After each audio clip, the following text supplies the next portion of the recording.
불교란 거는 나쁜 일을 하지 말고 좋은 일을 하면서 자기 정화를. 그걸 누가 몰라. 알지만서도 3살 먹은 아이가 알기는 쉬워도 80 먹은 노인이 지키기는 힘들다. 그렇죠? 그 유명한 소리 아니에요. 이게 바로 그게 불교라. 이게 불교의 총체적인 것을 우리가 자꾸 배우고 나가야 되는데, 그런 거는 전혀 놔두고 법화경만 그래가지고 이것 하면 그저 집안 좋다 그러니까 그게 현혹돼갖고 해서는 소행이 없는 것이다. 내가 항상 말하지만은 스님들 보고 내가 독서를 퍼부은 것이 법화무당이라 그랬겠다. 응? 그래갖고 스님이 난 안 좋아한 거야. 자기들이 진짜 법화무당이지 않아. 신도보다 못한 법화경 스님들이 많어. 이시세존만 할 줄 알지 그 여건은 불교가 뭐인 줄 전혀 모르는 사람이 수두룩하지 않아요. 솔직하게 까놓고 얘기하자면은 지금 내가 말하는 이 불교의 대의라든가 삼법이라든가 팔정도라든가 12년 하는 사람 얼마나 시험 한번 볼까? 전부 낙제라 그 사람들. 아무도 못해. 응? 그렇게 불교를 못한 데서야 이거 말이 안 되는 거죠. 그러한 기초적인 거 있어야지 뭔가를 신도들도 잘 끌어나갈 텐데, 뭐 나야 잘 못 이끌어 나가서 이 모양이지만은, 자, 아무튼 그러한 기초는 알고 있어야 돼요. 그래서 즉 그것은 사무로 진리, 도리를 파헤치지 않는 것에 기인한다. 기인하기 때문에 이와 같은 도리의 미혹한 견해를 견혹, 즉 견일체처 주지의 번뇌라고 한다.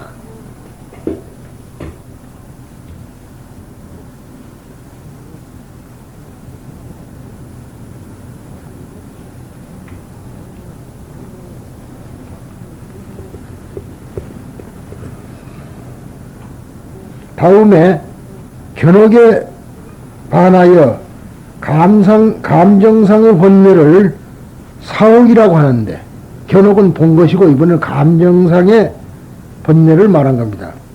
이것을 3계에 배당하여 욕계에서 일어나는 감정적인 번뇌, 두 번째는 즉 그것을 욕의 주지의 번뇌라 그러고요. 이 색계에서 일어나는 감정적인 번뇌를 색의 주지의 번뇌라 그러고, 무색계에서 일어나는 감정적인 번뇌를 유의 주지의 번뇌라 한다. 이 세 가지는 사옥의 번뇌라 한다. 그러니까 벌써 견혹과 사악이 여기서 지금 나타났죠.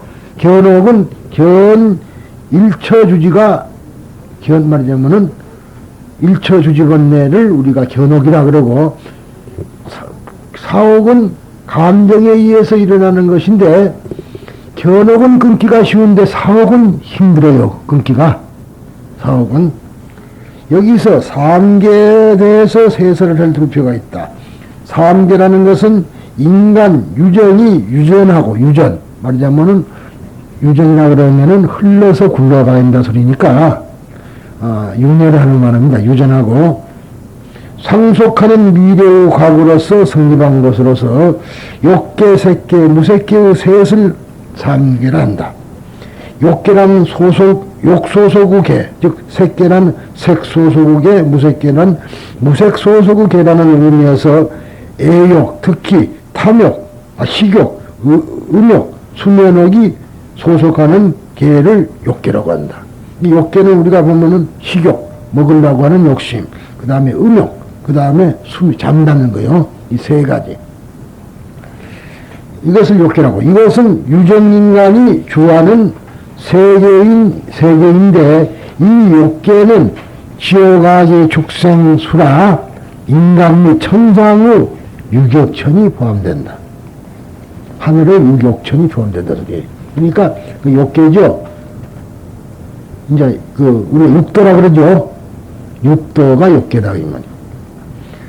색계는 욕계의 더러운 색, 말하자면 예약한 색이나 더러운 색, 즉 물질을 떠났어도 미묘 청정한 색으로부터 이룩되는 색으로서 일명은 유색천, 색행천이라고 한다. 이 세계는 사선을 닦은 사람이 사후에 태어나는 곳으로서 천상의 조선천, 이선천, 삼선천, 사선천이 포함된다 그랬어요. 그러니까 지금 이 사선을 닦는다 하니까 바로 초선천, 그리고 우리가 그 참선을 했는데도 그렇게 네 가지 단계가 있다 소리입니다, 이게. 이에 반하여 무색계는 무색천 또는 무색행천이라고 하는데 그것은 물질을 초월한 세계이므로 물질적인 생각을 떠난 무색정을 닦은 사람이 사후에 태어나는 천계이다.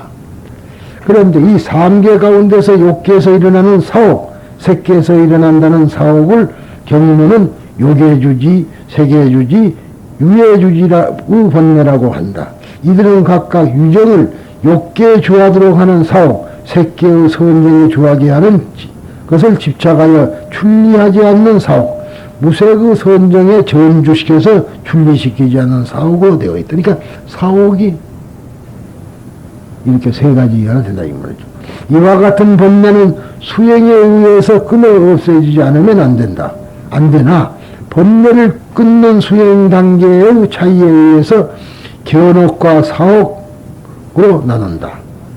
그 가운데 견옥은 견도, 아까 나왔죠, 견도에 의해서 단죄된다지만은 수도에 의해서 단죄되는 사옥 쪽은 이론에 의하는 것 같이 그리 간단한 것은 아니다. 점점 수행함에 의해서 단죄되는 것이다. 따라서 고인의 견옥 돈단 파석과 같이 사옥 정단 우사와 같이 그런데 또 가이라 그랬네요. 라고 말하듯이 돌을 자르는 것처럼 빨리 끊을 수 있는 견옥에 반해서 연꽃의 줄기가 꺾어도 가느다란 실이 뒤에 남아서 쉽게 꺾을 수 없는 사옥은 점차로 끊어지는 것과 같은 것이라고 한다. 그러니까 견옥은 돌을 자르듯이 탁 깨트리듯이 깨지는 것이지만은 사옥은 그렇게 되는 것이 아니기 때문에 오랜 수행을 통해서 깎는 것이 뭐냐면 없어지는 것이다. 즉 그런데 불교, 즉 아비달마 불교, 아비달마라는 말은 논이라는 소리예요. 논서, 논장, 아비달마.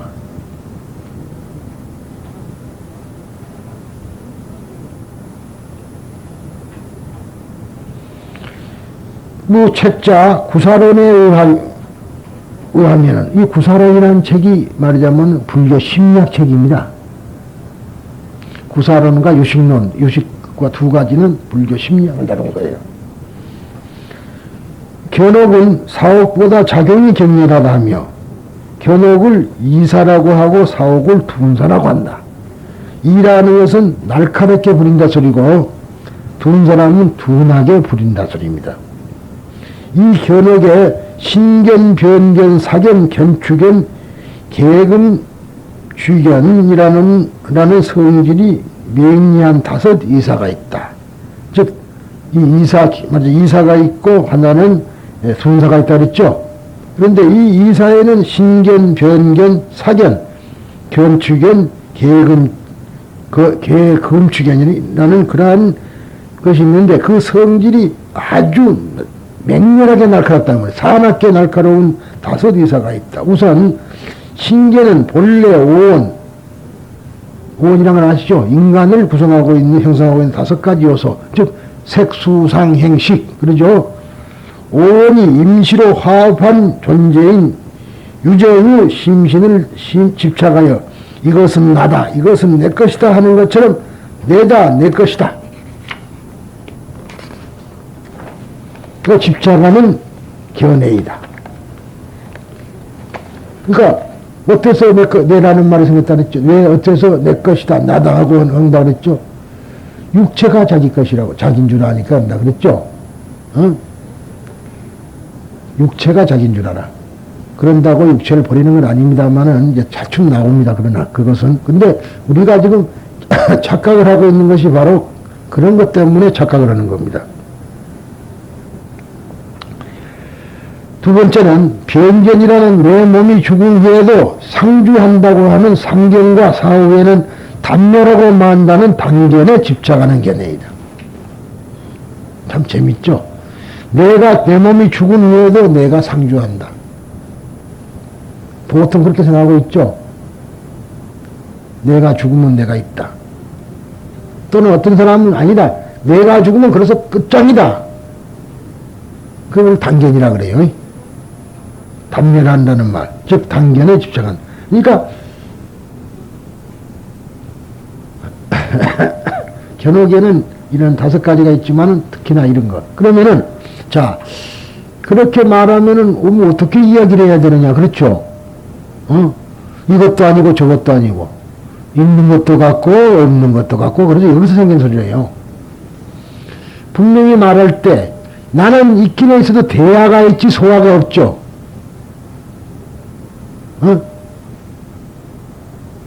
어려울 겁니다. 어려워. 그건 참 힘든 소리예요. 지금 이게 내가 죽으면 내가 있다고 생각을 해왔는데 내가 죽어도 내가 없다고 하는데 답답할 수밖에.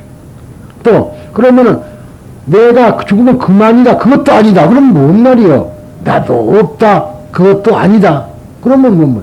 그러니까 있는 것도 같고 없는 것도 같은 소리가 나왔는데 그것은 정확하게 말해서 내가 죽으면은 전부 한트로 합친다 그랬죠?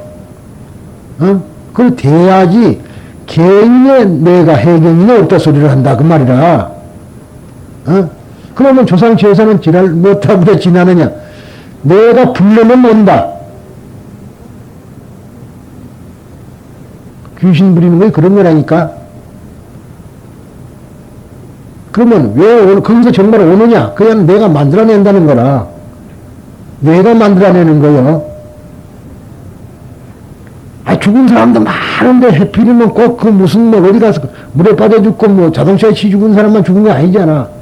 근데 그것은 정상적으로 죽지 않았다고 생각하니까 그 사람이 마음에 걸리는 거야. 내 말 틀려요, 맞아요?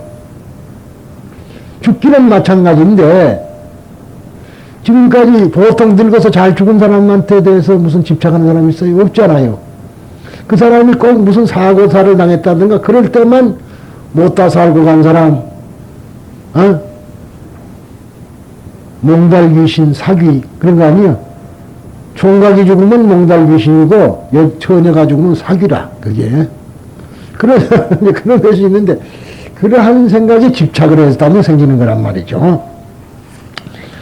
자, 그러면, 분명히, 내가 이제 이야기한 바, 내가 왜 큰 다라에다가 물 떠놓고 하는 그 비유를 자꾸 쓰는 이유를 여러분들이 생각을 해 보셔야 돼요. 내가 그 만들어낸 소리인데, 아직도 그런 법문을 못 합니다. 그런 사람이 드물어요. 물론, 나름대로 다르게는 말하니 모르지만, 그런 사람 못 봤어. 그거 밖에 더 있느냐, 이 말로. 들어갔다, 나왔다. 결국은 그것은 그런 뜻이지, 내가 있다고 해도 안 되고, 없다고 하면 들어갔지만 그건 나는 나 아니요. 그러죠? 또, 우리가 생각하는 식으로 있지 않다. 너 있다, 이 말이야. 우리가 생각하는 식은 내가 죽으면 내가 있다고 생각하는 것이 우리의 생각이고, 불교의 생각은 그게 아니라, 우리가 바로 죽으면 큰 데로 가서 다 섞여버린다. 그런 것이, 그렇기 때문에, 있기는 있어도 우리가 생각하는 처럼 있질 않다. 그 말이야. 우리가 생각하면은 우리가 죽으면 꼭 이런 모양으로 그런 식으로 있는 것이 아니고 우리와 다른 모습으로 있다 이 말이지. 그래서 하는 소리입니다. 그 다음에 사계는 모두가 잘못된 망견을 말합니다. 망년된 견해. 그 다음에 견추견이라는 것은 뭐냐면 신견, 변견, 사견을 진실하다고 집착하는 망견을 말하고, 개금추견은 정인 또는 정도가 아닌 것을 정인, 정도라고 집착하는 견해가 바로 개금추견이라고 합니다. 이것에 반하여 그 성질이 지둔하여 제거하기 어렵다고 하는 사오견은 5가지의 둔사가 포함된다. 즉 5가지의 둔사는 탐진치만의 다섯이다. 탐은 이미 알고 진도 알죠? 그 다음에 지도한다 이 말. 그럼 만은 뭐냐? 교만해서 교라는데 이것은 건방진 마음인데 즉 자만심이라든가 아만을 말한 거거든요. 아만이 뭐예요? 자기는 깨치지도 못했다고 하는 주제에 깨쳤다고 생각하는 것이 만이죠. 그게 정상만이라. 그 다음에 의라는 거는 의심하는 거. 어떤 사람 보면 되게 의심하는 사람이 있어. 근데 의심하는 건 좋기는 좋지만은 또 너무 의심을 해가지고 보면은 그 의심으로 말미암아 자기를 망친다 이 말이야. 괜히 옳은 것도 괜히 의심하고 그러다 보면 타임이 늦어버려요. 한 박자 늦어버린다 이 말이야. 그래서 하는 소리입니다. 사란 우리의 마음을 부려서 미혹한 생활을 영리한다는 뜻이 바로 사입니다. 사역신다. 부릴 사자입니다. 그러니까 사득청정고가 뭔지 알겠죠 이제? 사득청정고. 용량중생 개불지견 사득청정고. 불지견을 부처님의 지견을 가지고 그것을 부려서 지견을 부려서 청정하게 한다 이 말이야. 이제 알겠죠? 이렇게 한 가지 가서 해결해야 돼. 그러니까 불지견, 용령중생 개불지견, 중생으로 하여금 불지견을 열어서 그 말이에요. 개발해가지고 청정을 하도록까지 청정하게끔 한다. 그 마음이 더러우니까 청정하기 위해서 세상에 나왔다 소리가 용량중생 개불지견 사득청정고라. 그래서 출현하세요. 그 다음에 이제 또 욕시중생부터는 달라요. 그런데 우리가 가만히 보면은 숨이 짧아서 그러기도 하지만은 그걸 딱딱 띄어서 못하고 어디가 앞으로 가고 어디가 뒤로 간 줄도 몰라. 그뿐인 줄 아세요. 이연지 그 다음에 그것도 뛸 때서 안 뛰고 안 뛸 때서 뛰니까 죽도 밥다는 게 그리 되볼 때가 많습니다. 기회에 있으면 또 그런 것도 이야기를 해서 지나갑시다. 그래서요. 그래서 이제 사라는 말이 있는데 우리 옛날 또 스님들이 그런 맹랑한 소리를 잘해요. 유전이면 가사귀라 그래요. 그 말은 알겠어요? 유전이면 돈이 있으면은 챙이 있으면은 귀신도 부린다 이 말이에요. 요즘 뭐 있어요? 유전이면은 무죄고 무전이면 유죄다 그런 말 있죠? 그거 아세요? 돈이 있으면은 무죄고 돈 없으면은 징역 가야 돼. 그것이 유전이면 유전이면 무죄고 무전이면 유죄다 하는 그러한 참 아이러니한 말도 있는 비판설도 있습니다만은 그래서 귀신도 부린다 그러면은 무전이면 뭐냐 그런단 말이죠. 그러면은 유전이면 가사기면은 무전이면 어때요? 참 재밌는 말. 그 같은 비슷한 말이 있습니다. 가사 구신이라 그럽니다만은 구신. 그 참 재밌는 소리인데 그건 놔둡시다. 그 구신이란 말은 개구자고요. 신장 콩팥이라는 소리니까 신은 뭐 그렇게만 얘기해 줄게요. 뭐 더 이야기 나눌 필요 없고. 그러니까 그런 스님들끼리는 정말 이 하문 갖고 장난을 많이 칠 때가 있습니다. 그건 그렇고. 그래서 즉 우리가 부린다는 말이죠. 그러니까 이렇게 우리의 마음을 부려서 미혹한 생활을 하게 하는 것이다 이 말이죠. 이와 같이 종자라고 보는 네 가지 주지의 번뇌가 기본이 되어 실제로는 활동하는 번뇌를 기의 번뇌라 한다. 이것이 여러 가지의 형태 즉 108 또는 108만 4천이라고 하는 번뇌로 되어 구체적인 것으로 된다. 그것은 마치 초목이 자라는 것 같이 마음의 잡초가 되어 나타나는 것이다. 이와 같이 종자가 되는 번뇌의 활동이 되어 나타나는 번뇌의 두 종류가 있으나 이 번뇌들을 어찌하여 생기하는가라는 점에 대해서 불교의 이해를 더듬어 보기를 한다. 본문에 즉 승망견에 말하자면은 기는 찰나심의 찰나에 상응한다 그랬어요. 그러니까 하듯이 마음이라는 것은 한 찰나마다 변화하는 성질을 가지고 있다. 그것은 외계의 대상과 접촉할 때마다 마음은 그것에 대응하여 가는 것이다. 이것은 바로 승만경 의서에 있는 소리인데, 이거 승만경 의서는 일본 성덕대자가 쓴 소리입니다만은, 찰나심이라는 식심을 인식하는 마음을 말하며 상응이라는 수상 행식을 말하는 것이다. 감정, 그 다음에 말하자면은 감정이라는 감각기관과 그 다음에 의지, 그 다음에 행이라는 것은 의지죠. 그러니까 수상행식.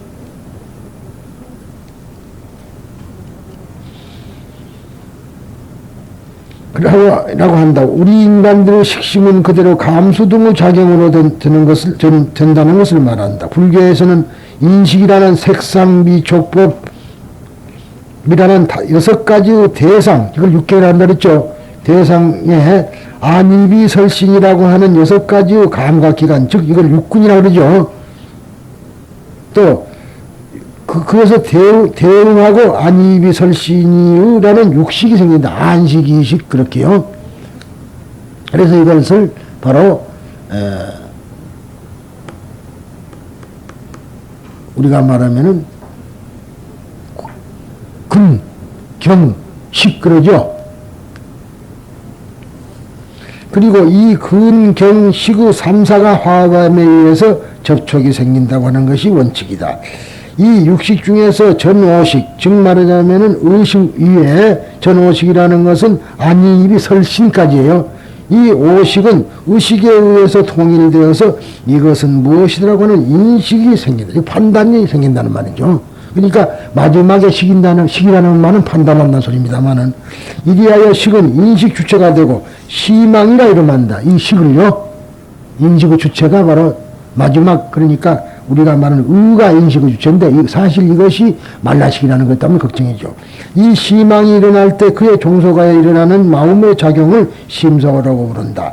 아비달마 불교의 강요소라고 하는 구사로는 일체의 제법을 5의 75법에 의해서 분류하고 있으나, 심법 또는 시망은 하나로서 마음의 주체로 이름하고 그 체는 앞서 말한 육식이다. 이 마음은 의 또는 식이라 하며 인식의 주체가 된다. 이에 반하여 심소율법을 심소법이라 하여 46을 헤아린다. 이것은 시망이 일어날 때 이것에 수정하여 일어나는 종속적 심작용이다. 이 시망과 심소는 반드시 상응하여 일어나기 때문에 심소 46종을 상응법이라고 부르는 것이다. 예를 들면 하나의 아름다운 꽃이 있다고 하자. 그 아름다운 꽃인 대상, 즉 경은 향기가 그윽하고 복숭아색으로서 이러한 모습을 하고 있다고 그 윤곽을 잡을 수가 있다. 그리고 복숭아꽃이라는 인식이 생긴다. 그런 경우 복숭아꽃이다라고 하는 인식은 시망과 심소가 공동작용을 하여 우리에게 복숭아꽃이라고 하는 인상을 주는 것이다. 마음이라고 하는 것은 이와 같이 끊임없이 외계의 사물에 작용하여 그 위에서 자기 본의적인 마음의 작용이 생긴다. 이를테면 저 꽃을 내가 가지고 싶다, 꺾어서 내 방에 꽂고 싶다 등등의 심작용이 생긴다. 거기에 자기 중심의 번뇌가 생긴다. 이와 같이 번뇌는 외계의 대상, 외계의 사물로부터 받는 감각에 상응하여 일어나는 것이지만, 그것보다도 더욱 근원적으로 우리들 누구라도 가지고 있는 번뇌가 있다. 그것은 인간의 원점이라고 해도 좋으나 무시일의 운명이라는 번뇌이다. 이 무명주지의 번뇌가 근본이 되어 앞서 말한 사주지의 번뇌의 종자가 줄기로 되고 다시 줄기에서 백파를 등의 번뇌가 잎이 되고 꽃이 핀다.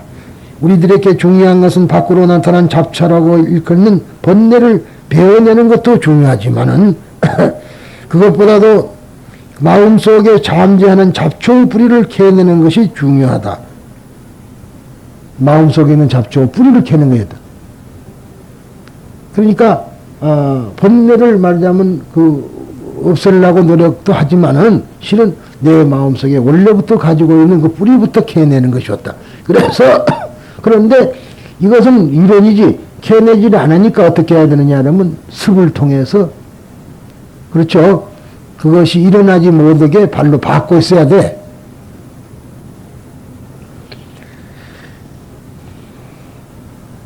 남전 법구경의 주석서에 다음과 같은 얘기다. 북전은 한문으로 되어 있는 거고요. 남전 법구경입니다만 어느 저녁 무렵 기원장사의 집회당에 많은 비구가 모여서 이것저것 이야기에 열중하고 있었다. 비구들은 장기간의 행걸 생활로부터 오랜만에 정사 즉 절에 돌아온 때였으므로 그들의 화제는 자연히 어제까지 행걸에 온 그 마을 그 거리의 모습에 집중했다. 그렇죠. 어느 마을에 가니까 좋고 어느 거리는 어쩌더라. 그때 스승인 붓다가 이 집회당에 나타나서 비구들이여 지금 거기서 무엇을 이야기하고 있는가 하고 물었다. 비구들은 이 마을 저 거리 그곳 사람들에 대한 이야기를 하고 있었습니다. 라고 대답했다. 그러자 부처님께서는 비구들이여 또 그들이여 했네요. 비구들이여 그것은 모두 외계의 토지라고 하는 것이다. 그대들이 참으로 마음을 돌리는 것을 외계의 토지가 아니라 마음속에 있는 토지다. 마음의 밭이다. 정말로 그 외계에다 갈 것이 아니라 너 속에 있는 것에다가 마음을 돌려라. 라고 말씀하셨다. 붙잡을 수 없이 번잡하고 욕망을 쫓아서 향하는 마음을 제어하는 것은 참으로 좋다. 제어된 마음은 안락을 가져오리. 이거 이제 법구경 35개입니다만은, 즉, 붙잡을 수 없이 번잡하고 욕망을 쫓아서 행하는 마음을 컨트롤하는 것은 참으로 좋다. 이렇게 컨트롤된 마음은 안락을 가져온다. 열반을 가져온다. 그러죠? 이게 결국은 제어다. 우리가 마음을 제어시켜야 된다. 승만경 본문에는 마음과 상응하지 않으면 무시의 무명주지다라고 하는데 이 처음은 뭔냐말로 우리 인간의 원점으로 생각하는 것이며 이것이 있기 때문에 여러 가지 망상번뇌가 생기게 하는 것이다. 그러니까 무명주지요. 내가 그 원점이라고 했죠. 뭐냐면 제일 중요한 것이 바로 이 몸뚱아리가 자기라고 생각하는 착각, 그게 전도라는 말이죠. 그게 무명주지예요. 아시겠어요? 다른 거 너무 복잡한 생각할 거 없어. 이 몸뚱아리가 자기라고 착각하고 있는 것이 무명주지라. 거기서부터 모든 것이 시작되는 거예요.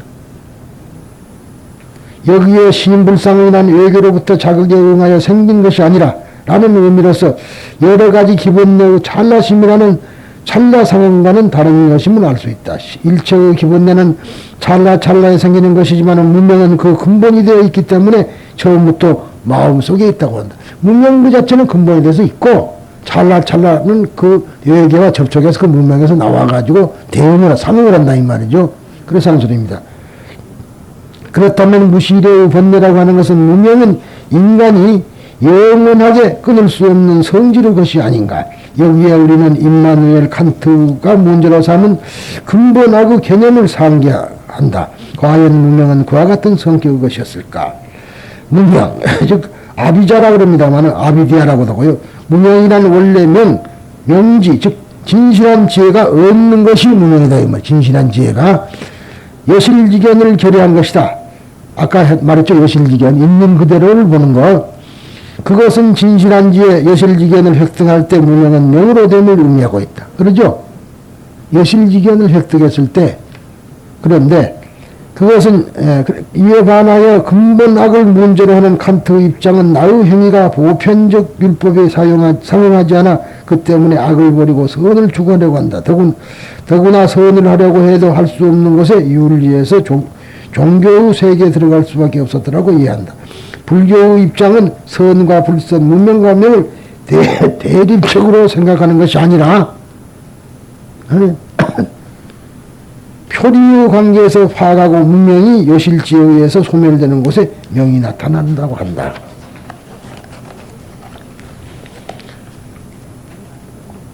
다음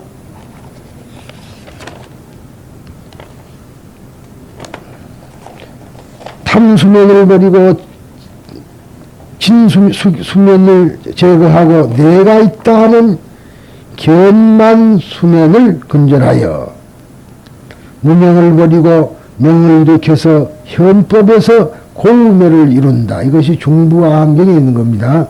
라고 한다. 말하자면 번뇌의 내면에서의 전환을 생각하고 있었던 점에서 근본적인 입장의 차이가 있다고 생각한다.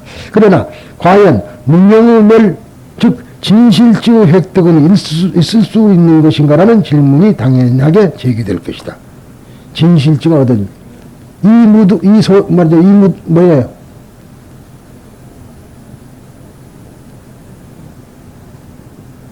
반야신경이에요. 이무소득거죠?